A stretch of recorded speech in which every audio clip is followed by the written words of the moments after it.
Wow, you two girls look beautiful today. Gee, thanks, Mark. Thank you, Mark. Tell, why does that feel awkward from a colleague? You know, I think the interesting thing is that what we're really talking about, I think, today is about where compliments maybe fall over into being a little bit around benevolent sexism. And I think in that particular instance, it was meant in a very nice way. And do we feel differently if a woman pays us a compliment than if a man pays us a compliment?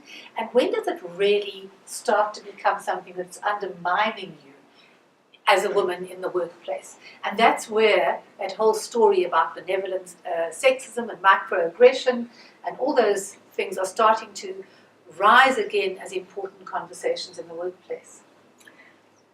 Some of it must have to do with our previous connection with that same person.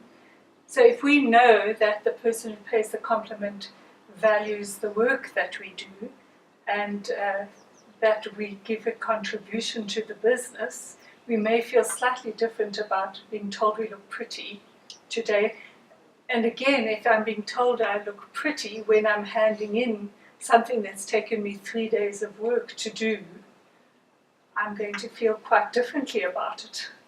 But I think also it comes to who is hearing that comment, because while you and Mark might have a lovely relationship where those kind of compliments are part of it, and you might sometimes say something maybe the equivalent to him, if somebody else hears that, they might start to see you in a slightly different way.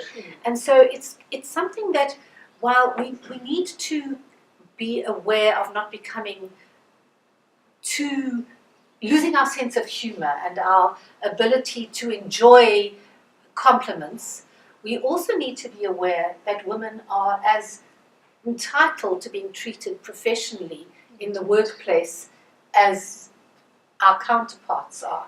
And so the danger is always around how it's perceived, how we take it, and whether it in any way changes people's perception of us in the workplace.